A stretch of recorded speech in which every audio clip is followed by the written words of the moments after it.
The Goa'uld are one of the most important and iconic factions of the Stargate franchise, including their Egyptian space-themed aesthetic. The Goa'uld, or the Goa'uld Empire, were one of the most dominant and powerful factions in the galaxy for a few thousand years, being a ruthless empire with anyone who stood in their way, even their own kind.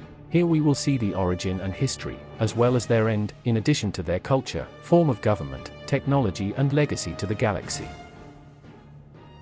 Possibly, for those who did not see the series or the movie, I think more the series, they will think that they are human, but no. Actually, they are this. Señorita Ronson, por favor. Not them, but this.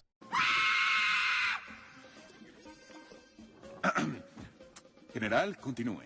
Yes, parasites. The Goa'uld are actually parasites that come from the planet P3X888 with a somewhat strange life cycle. They come from a queen and, once spawned, survive to adulthood. When they grow their fins and can go outside, they take as a host the native species of the planet called Unas, humanoid or reptilian reptiles. After several generations of taming the species and creating a symbiosis, the parasites themselves could improve the physical state of the host, including their regeneration or recovery. Eventually, they found the planet Stargate and, once they learned how to use it, they began to conquer other planets through control, possession, or parasitism of the dominant species of the worlds they visited. In addition, they acquired, studied, and eventually used the technologies they obtained for their own purposes. During their expansion, they acquired outside technology because they were not very innovative themselves, but preferred to steal it to implement it in their own.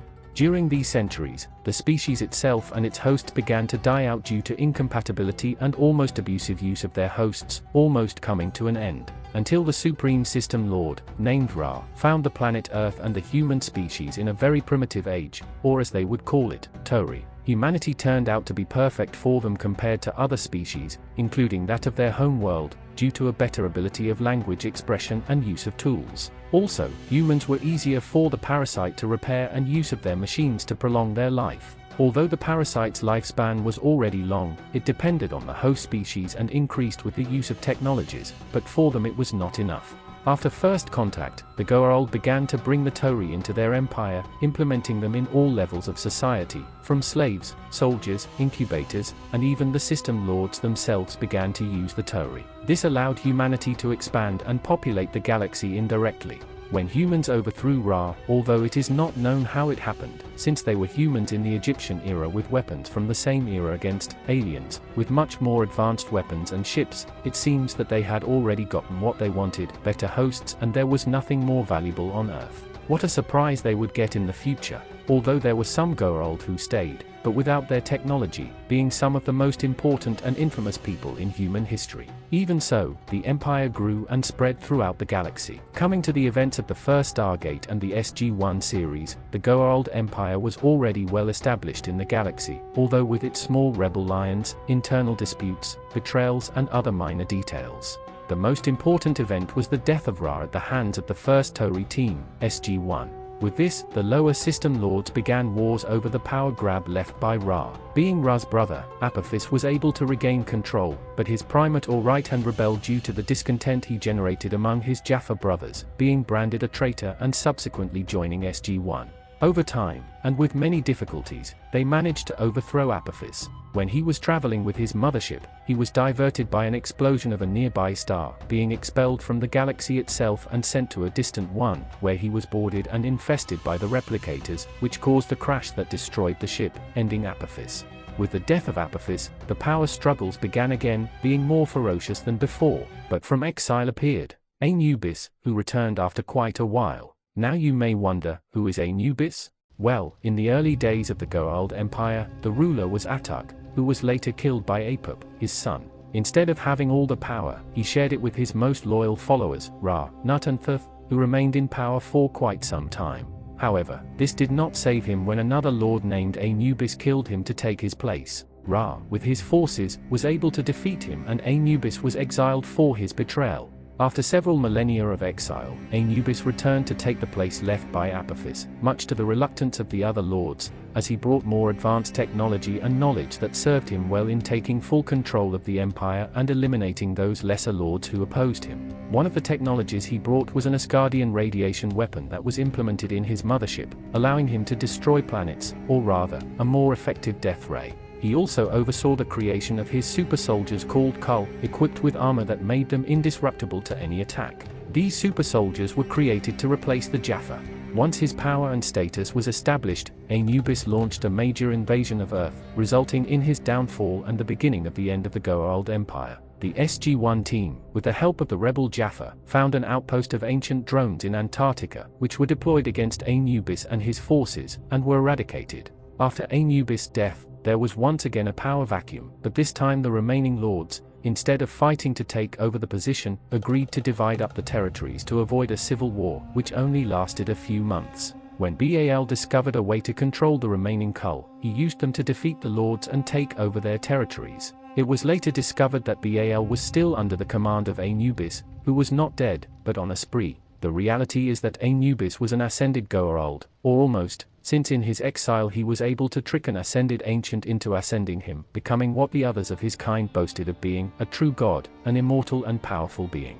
But all of this was cut short by the arrival of the replicators in the galaxy, whose goal was to assimilate everyone. With a new enemy on the horizon, the Goa'uld and Tori reluctantly joined forces to defeat them, using the superweapon that was on Dakara. With the replicator threat eliminated, Anubis wanted to use the superweapon to eradicate all life in the galaxy, but was stopped by Amadisala, the Ascended who Anubis had tricked into ascending him.